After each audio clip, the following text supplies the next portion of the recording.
Starstel प्रस्तुत करता है बोले तारे। Atma Namaste. I'm Gauri Sethi. I'm the Managing Trustee for the MCKS Yoga Vidya Pranic Healing Trust, New Delhi. I'm a certified pranic healer and I'm an advanced pranic healing trainer. To get in touch with me, please get in touch on this number 8588009900. Our website is www.starstel.com. जिंदगी बहुत खूबसूरत है, इसे परेशानियों में व्यर्थ न जाने दें। ये जीवन बड़ा अनमोल है, इसे लापरवाही में न गंवाएं। अगर आपके साथ कोई भी अनहोनी घट रही है तो लापरवाही मत कीजिए, हमें फोन कीजिए, हम आपकी जिंदगी को सही दिशा देंगे, सारी परेशानियों से निदान का उपाय बताएंगे। कॉल करें 24 घंटे किसी भी वक्त 8588009900 पर। लॉग इन करें www.starstel.com। Now, how do you go about doing pranic healing? It's very simple. We have 5 workshops, 2 days each, in which you learn pranic healing. These are interactive workshops. You will be given a kit which consists of the pranic healing book and the meditation CD. What you do in the class is you actually learn how to heal. So from the first day onwards, you will learn how to heal yourself, somebody sitting in front of you, and somebody in a distant country. Just imagine how amazing is that. In 2 days itself, you will learn how to heal somebody who's sitting far away from you. Whether they are your children who are studying abroad, whether it is your spouse who's gone for work while traveling, or it is your parents staying somewhere far, anybody and everybody who is away from you, you just have to think of them and you can heal them distantly. And it is as potent as if they were in front of you. How do we do these workshops? Each workshop is for 2 days. So we have, let's say, 5 classes. The first one is basic pranic healing. You will heal common, normal, easy diseases with a white light. In the advanced pranic healing, you start learning how to use colors to heal. So for example, you are like a physician in the first one. Just to compare it, you become a specialist in the second level. You start doing more complicated diseases and this becomes faster and more potent because you're using colors. The third one is the emotional level. So you learn how to heal emotional problems because 99% of the ailments the root cause is emotional. It's deeply rooted into our emotional body. So what we do is after teaching you 2 physical modalities, we teach you how to heal emotions in the 3rd level. The 4th level is the journey of the soul. How did the soul come here? Did you choose this life? Did you choose your parents? And when you die, what happens? Where do you go? So that is what we learn in the soul class. All the myths about spirituality and the soul journey are broken in this. And we are told in a practical way what is the real story of the soul journey. The 5th one is the Arhatic Yoga class. This is a synthesis of all the different yogas.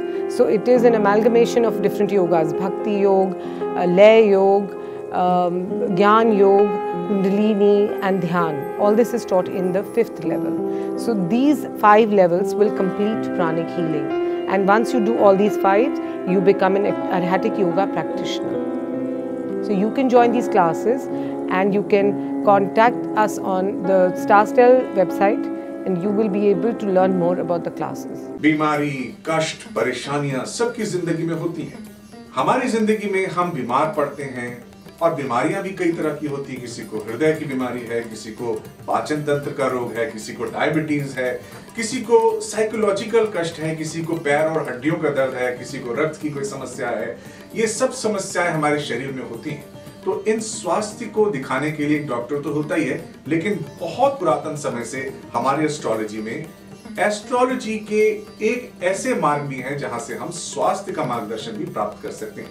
अगर आपको कोई स्वास्थ्य का कष्ट है तो आप हमारी वेबसाइट पर आएं www.starstel.com पर, जहां आपको अनुभवी और आसान शब्दों में समझाने वाले बेहद ही खास ज्योतिषों से बात करने का मौका मिलता है।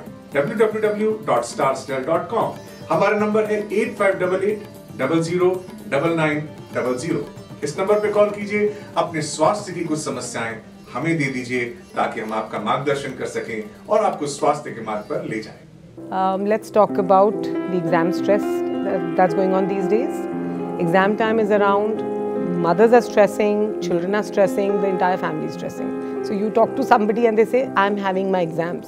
And who is saying that? The mother. And of course the father is affected. Children of course are very, very affected. What is it that it's become such a scary thing to give exams? After all, if you've studied the entire year and you're focused, you should give exams confidently. It doesn't sound like a real story in these days. When we were kids, probably it was much lighter, but these days it's a cutthroat competition, giving a lot of stress to the kids and their families. Let's put it this way. We tell the kids that we want you to do very well. Every kid should be an A grader. Can that be possible? I don't think so. All the kids have their own strengths and weaknesses. We must accept our kids with that. Of course, if the mothers are hearing, they'll say, yeah, right, let her say whatever she wants to. But my kid has to be a topper, because how will they get admissions? Or how will I promote my kid in the colony, in my friend circle, in my social circle? So we have to have a little bit kinder and realistic approach. Every child has his own strengths and talents. Let's accept the kids how they are, because that is what is going to give them strength to do even better. Usually we are telling them, you're no good, the neighbor's son is doing better, or my relative's daughter is doing better. What are we doing with the children? We are continuously telling them that they are no good. What message are we sending them? They will believe that we will never accept them the way they are. Now just go back in your own childhood and think, if our parents did not accept us the way we were, where does that leave us in this whole big bad world? We had to fight our demons, hiding in our room and wondering that even my parents don't like me, even my siblings don't like me because I'm not so good. Where does that leave the child? Very alone, very isolated. And then what happens? Where do the kids go from there? They go into wrong habits. Drinking, smoking, dating, breaking up, patching up. Do you see with what frequency they are dating different people and breaking down, breaking up, patching up, then alcohol and cigarettes? It's starting from a very, very young age. Sometimes parents know, sometimes they're in denial. So we need to empower our kids with the basic knowledge of how to deal with stress. From a basic knowledge that there is some divine strength, some natural force that will help them if they call out. What is that? God. Somewhere down the line, we forgot about God. India being a very spiritual and a religious country, I would say yes, there's still a lot of families who are doing that, they are praying, but how many of your children are praying? In our times, there was moral science in school, there was religion, there was mythology, and there was Amar Chitra Katha, which really helped us connect back to our roots. These days, there's nothing like that. What do we have? We have MTV, we have YouTube, we have all kinds of internet access, and then we blame the Western world by saying that, oh, they have ruined our society. Nobody has the power to ruin us in any way. It's when we give them the power. What happened? We removed the roots, we cut the roots ourselves, and then we did not empower our children with anything in substitute. What did we give them? If we tell them don't go to drugs or don't go to alcohol, what are we giving them? What are we supporting them with? We take away the love by saying, oh, I'm talking for your good, for your betterment, but we are actually just giving them pressure and stress. We are telling them that our name in society will be tarnished because you are not doing so well. Just imagine for a teenager how much pressure there is on his shoulders, that the parents' image is going to be ruined by their performance. Please, parents, perform for yourself. Let the children be. You can guide them, but don't make them under so much pressure that they break. And then the suicide rate is increasing. So please get an eye-opener, understand, first give them love. Then give them a simple meditating tool so that they can sit in their room, and when they're feeling low, even if they want to cry, they can hide in their room and cry and do a meditation, pray to God and feel better. Believe me, it works. And I have seen that it works much better with teenagers. Parents might be in denial, but the teenager takes to the meditation very well, because he's got a tool now to make himself feel good about himself, to empower himself. Let him try that. If he doesn't gel with it very well, then we'll see what else to do. Then we have healings to do, emotional healings. But don't just say nothing is there for you, so he goes straight to the bottle. Then we have nobody else to blame except ourselves. So we have to help them learn how to meditate, help them how to learn.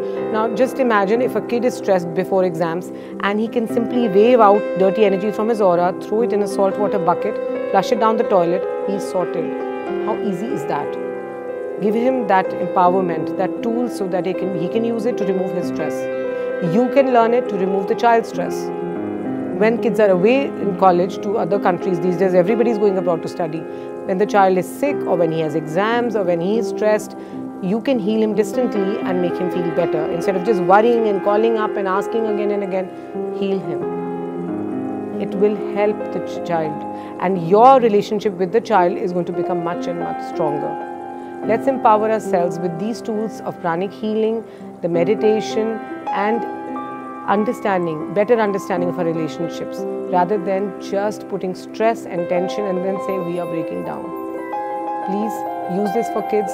Anybody who's 16-year-olds can learn how to heal, and anybody who's 10-year-old can learn how to do the twin heart meditation, which is a very loving meditation. It is for love and peace.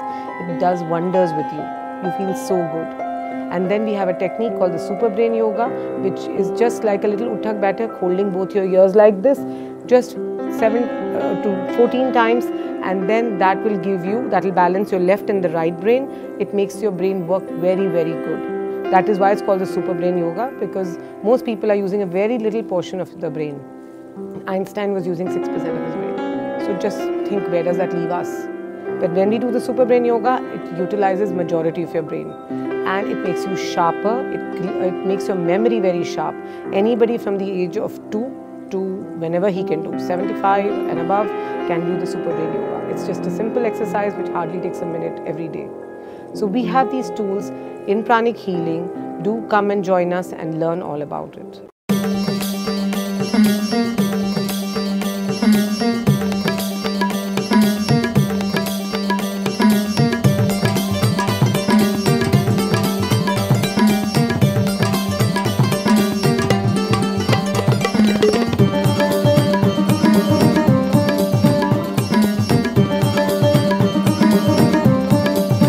Star stale प्रस्तुत करता है बोले तारे। मैं doctor भावना बर्मी एक child adolescent and clinical psychologist हूँ और मैं आप सबसे आज जुड़ी हुई हूँ एक बहुत ही अहम मुद्दे को लेके जो हम सबके बहुत करीब है, जिसको हम कहते हैं एग्जामिनेशंस। और मैं इस मुद्दे से जुड़ी हूँ जिसको कह रहे हैं स्ट्रेस ड्यूरिंग एग्जामिनेशंस, जो हर एक बच्चे का ही नहीं, हर एक पेरेंट का और हर एक परिवार का आज एक हिस्सा हो गया है। हुआ हमने इस एग्जामिनेशन को बना दिया है जिसका हमने नाम रख दिया है बोर्ड्स। बहुत सारे कारण होते हैं एग्जामिनेशन स्ट्रेस के, और कुछ अहम कारण से मैं आपको जागृत कराना चाहती हूँ। एक होता है हमारी एक्सपेक्टेशंस। सबसे पहले एक्सपेक्टेशंस होती हैं खुद से। हमारी खुद की ऐसी डिजायर्स हैं जो हमें इतना कॉम्पिटिटिव बना देती हैं कि हम एक नेगेटिव स्ट्रेस की तरफ जाते हैं। और ये समझना बहुत जरूरी है कि जब भी हमारा स्ट्रेस हमारी लाइफ में आता है तो वो दो रूप में आता है। एक होता है पॉजिटिव स्ट्रेस और एक होता है नेगेटिव स्ट्रेस। अगर हम पॉजिटिव स्ट्रेस को अपनी जिंदगी में रखें तो वो हमें मोटिवेट करेगा, वो हमको इनकरेज करेगा कि हम अच्छी तरह से परफॉर्म करें। तो एक इन्वर्टेड यू की तरह ये तनाव और परफॉर्मेंस का ग्राफ होता है। जब भी हमारा तनाव बढ़ेगा हमारी परफॉर्मेंस कम होती जाएगी।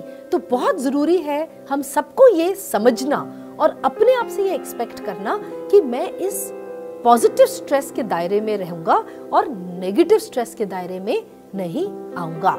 सो एक तनाव हमें नेगेटिव की तरफ ले जाता है जब हमारी एक्सपेक्टेशंस खुद ही से अनरियल हो जाती हैं।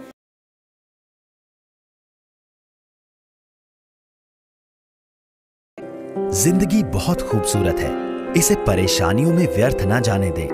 ये जीवन बड़ा अनमोल है, इसे लापरवाही में न गंवाएं। अगर आपके साथ कोई भी अनहोनी घट रही है तो लापरवाही मत कीजिए, हमें फोन कीजिए, हम आपकी जिंदगी को सही दिशा देंगे, सारी परेशानियों से निदान का उपाय बताएंगे। कॉल करें 24 घंटे किसी भी वक्त 8588009900 पर लॉग इन करें www.starstel.com।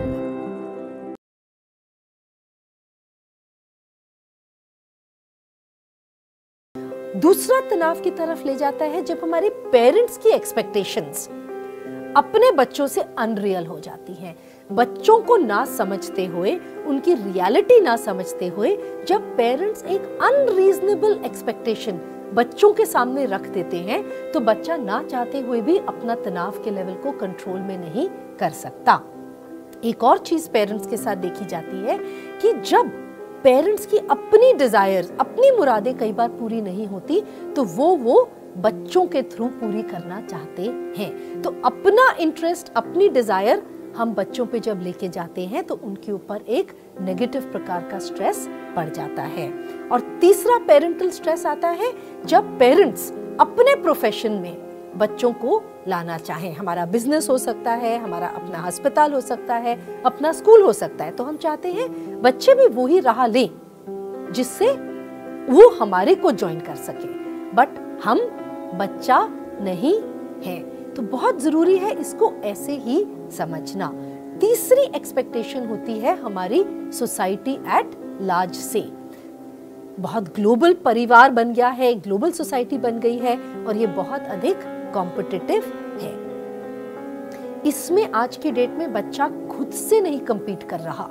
एक एटीट्यूड हो गया है not to compete with self but to compete to be better than the others, और ये हमको फिर नीचे लेके जाता है। एक और जरूरी चीज होती है जो हमको तनाव या एग्जामिनेशन स्ट्रेस के दायरे में ले जाती है, जिसके अंदर हम अपनी प्रोडक्टिव एक्टिविटीज को कम कर देते हैं और नॉन प्रोडक्टिव एक्टिविटीज को ज्यादा कर देते हैं। हमारी प्रोडक्टिव एक्टिविटीज होती हैं कि जैसे अगर हम अपने एकेडमिक्स के साथ अपनी नॉन एकेडमिक और फन टाइम एक्टिविटी जैसे एक्सरसाइज हो गई, हॉबी हो गई, अपने परिवार से, फ्रेंड से बात करना हो गया, इसको कम कर देते हैं, तनाव हमारा बढ़ जाता है और हम इस ब्रेक टाइम पे नॉन प्रोडक्टिव एक्टिविटीज में जुड़ जाते हैं, जैसे कि गेमिंग हो गई, सोशल मीडिया से कनेक्ट हो गया, जो एक वर्चुअल वर्ल्ड हमारे लिए बना देता है और हमारी एनर्जी साइकिल्स को और मेंटल लेवल्स को कम कर देता है। तो ये 3-4 चीजें हमें एग्जामिनेशंस में एक नेगेटिव स्ट्रेस की तरफ लेती जाती है। अब इससे हम कैसे जूझें? How do we cope up with this better? I will tell you very very small tips, जिससे कि आपका ये जो एग्जाम टाइम है वो आपके लिए एक पॉजिटिव स्ट्रेस रहे और आप इस एग्जाम को अपने दिनचर्या का एक एंजॉयबल, प्लेजरेबल हिस्सा बना के आगे चलेंगे तो ऑटोमेटिकली आपकी प्रोडक्टिविटी, आपकी परफॉर्मेंस ना चाहते हुए भी बेटर हो जाएगी। तो चलिए आप और मैं इस राह पे चलते हैं ताकि ये एक खूबसूरत सा सफर बने और तनाव की वजह से हमें पढ़ाई एक बर्डन, एक रिस्पॉन्सिबिलिटी और एग्जाम एक हवा ना दिखे। किसी भी कार्य के लिए मन में विश्वास होना बहुत जरूरी होता है और जब हम विश्वास करना शुरू कर देते हैं तो कार्य अपने आप ही बनने लग जाते हैं। यदि आप ज्योतिष में विश्वास रखते हैं तो हमें कॉल कीजिए। आपकी सभी प्रकार की बाधाओं को दूर करने में हमारे ज्योतिषाचार्य आपकी मदद करेंगे। आप हमें किसी भी वक्त कॉल कर सकते हैं 8588009900 पर। लॉग इन करें www.starstel.com। नौकरी, व्यापार, घर परिवार या फिर रिश्तों में तकरार, धन की कमी और कर्ज का बोझ कब और कैसे होगा दूर? भूत, वर्तमान और भविष्य से जुड़ी सटीक जानकारी और सरल उपाय जानने के लिए आप किसी भी वक्त हमारे ज्योतिषाचार्यों से बात कर सकते हैं। हमारा फ़ोन नंबर है 8588009900। इसके अलावा आप हमारी वेबसाइट पर भी लॉगिन कर सकते हैं। हमारी वेबसाइट है www.starstel.com। पहली टिप मेरी ये है कि आप अपने एग्जामिनेशंस का एक प्लान बना लीजिए। जब भी हम एक प्लान बनाते हैं, जिसको हम सिंपल लैंग्वेज में एक कभी-कभी टाइम टेबल भी कहते हैं, तो हमें इस टाइम टेबल को कुछ पॉइंट्स मद्देनजर रखते हुए बनाने चाहिए, जिसके अंदर हम इसमें एकेडमिक और नॉन एकेडमिक दोनों एक्टिविटीज को डालें।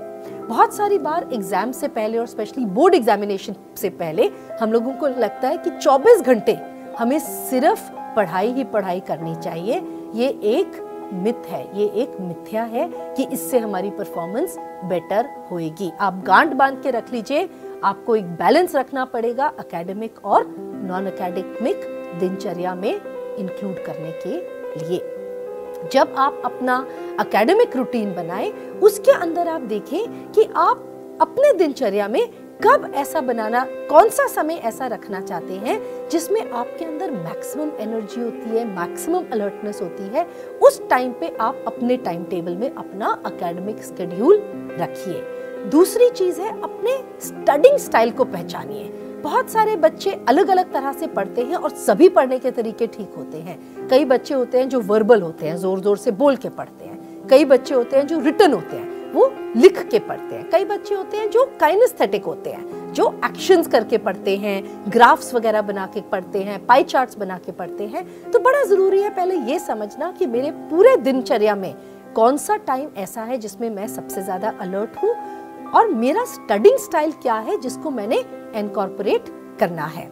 अब इस स्टडिंग स्टाइल में आप या तो खुद अपने पास्ट एक्सपीरियंसेस से पहचान सकते हैं या मेरी तरह किसी काउंसलर के पास भी जा सकते हैं जो आपको गाइडेंस दे सके कि इस तरह का अगर आप टाइम टेबल एकेडमिक और नॉन एकेडमिक को डालते हुए बनाएंगे, कई बारी एप्स का भी यूज करके क्या कहते हैं, एक्सेल शीट्स या study.com एप्स होते हैं जिससे कि आप अपना ये शेड्यूल बना सकते हैं। इस शेड्यूल में कोशिश कीजिए जब आपका अलर्टनेस का टाइम है, एनर्जी का टाइम है, तब आप डिफिकल्ट सब्जेक्ट्स जो आपको मुश्किल लगते हैं उसको रखिए और उसके बाद कोई ऐसा एक इजी सब्जेक्ट रखिए या प्लेजरेबल सब्जेक्ट रखिए जिससे कि आपको उसको करने में अच्छा लगता हो। बहुत जरूरी है हमें ये बात देखना कि किस तरह से हम पढ़ाई कर सकते हैं। पढ़ाई करने के लिए एक ब्रेक लेना बहुत जरूरी है। माना गया है सभी साइकोलॉजिस्ट्स का कि कम से कम 45 मिनट्स के बाद आप एक 10 से 15 मिनट का ब्रेक लीजिए और हर 3 घंटे के बाद आप कम से कम एक 45 मिनट्स का ब्रेक लीजिए। मैं फिर रिपीट कर रही हूँ, 45 मिनट्स के बाद 10 से 15 मिनट का ब्रेक लीजिए और हर 3 घंटे के बाद एक 45 मिनट्स का ब्रेक लीजिए जिसके अंदर आप वो चीजें करिए जो आपको अच्छी लगती हैं, जो आपको रिजुविनेट करेंगी, री एनर्जाइज करेंगी। इसको कहते हैं हम इंसेंटिव्स एंड रिवॉर्ड्स। ये बहुत इंपॉर्टेंट है स्पेशली बच्चों के लिए कि अगर हमने अपना मिशन अकम्प्लिश किया तो उसके बाद हम अपने आप को रिवॉर्ड या क्या इंसेंटिव दें ताकि हमारी मोटिवेशन और इनकरेजमेंट बढ़ती जाए। और अगर हमने अपना मिशन या गोल या जो शेड्यूल में टास्क था वो नहीं अकम्प्लिश किया तो अपने आप को पनिश मत कीजिए। बस ये चीज जो आपने अपने लिए इंसेंटिव बनाया था उसको आप कम कर दीजिए। That means withdrawal of your reward. जब आप अकम्प्लिश करें तो आप अपने आप को रिवॉर्ड दीजिए, इंसेंटिव दीजिए। जब आप अकम्प्लिश ना कर पाए तो आप एक नेगेटिव रीइंफोर्समेंट का सहारा लीजिए।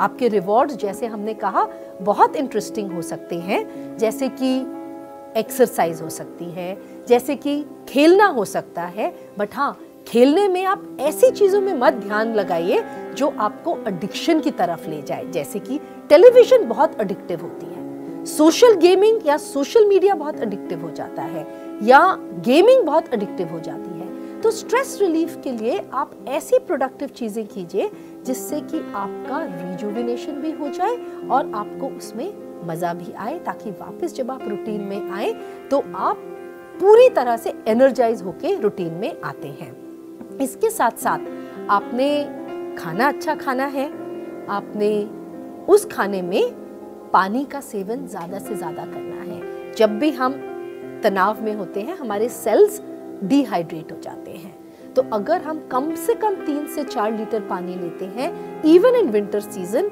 वो हमको हेल्प करता है रिजुविनेट करने में और स्ट्रेस के सेल्स को हाइड्रेटेड रखने में। खाने पीने में हमको अपने तीनों मील्स लेना बहुत ज़रूरी है। पढ़ाई की वजह से हमें कॉम्प्रोमाइज़ नहीं करना अपने खाने के सेवन में। ये जितना ज़्यादा लाइट होगा उतना ही ज़्यादा हमारी ब्रेन की फंक्शनिंग बढ़ेगी। जितना ज़्यादा फ्रेश होगा, जितना ज़्यादा हेल्दी होगा, उतनी ही एनर्जी हमारे ब्रेन को जाएगी। जब हम प्रोसेस्ड खाना खाते हैं या फैटी फूड्स खाते हैं तो हमारी सारी एनर्जी हमारे डाइजेस्टिव सिस्टम में चली जाती है और जो हमारा नर्वस सिस्टम होता है, जो हमको पढ़ाई की ओर हमारी अटेंशन, कंसंट्रेशन, मेमोरी की पावर बढ़ाता है, उसको ये कम कर देती है। एक चीज, डार्क चॉकलेट्स। बच्चों को चॉकलेट्स बहुत पसंद है। अगर हम चॉकलेट्स का क्या कहते हैं, चॉकलेट्स को डार्क चॉकलेट्स की ओर लेके जा सके तो it will be very very helpful. खाने के साथ साथ अपने स्लीप का भी आपने ध्यान रखना है, जिसमें एग्जाम से पहले भी और एग्जामिनेशन प्रेपरेशन में भी कम से कम आपने 7± 1 आवर की स्लीप लेनी ही लेनी है। क्योंकि अगर आप नहीं सोएंगे तो जो भी आपने सीखा है वो रिटेन नहीं होगा, क्योंकि ये रिटेन कब होता है, जब हम रेस्ट करते हैं। और हमारा बेस्ट रेस्ट पैरामीटर होता है जब हम सोते हैं। तो very important to sleep about 7± 1 hour, क्योंकि ये एक नेचुरल रिलैक्सेशन है। और जब हम उठते हैं, उठते समय भी हमें कुछ रिलैक्सेशन टेक्निक्स जैसे मेडिटेशन, माइंडफुल और डीप ब्रीदिंग का ध्यान रखना चाहिए। इसके साथ साथ एक आखिरी सलाह जो मैं देना चाहती हूँ वो है कि जब भी आपकी जिंदगी में कोई चिंता हो, कोई कंसर्न हो, कोई प्रॉब्लम हो, वो अपने तक सीमित मत रखिए।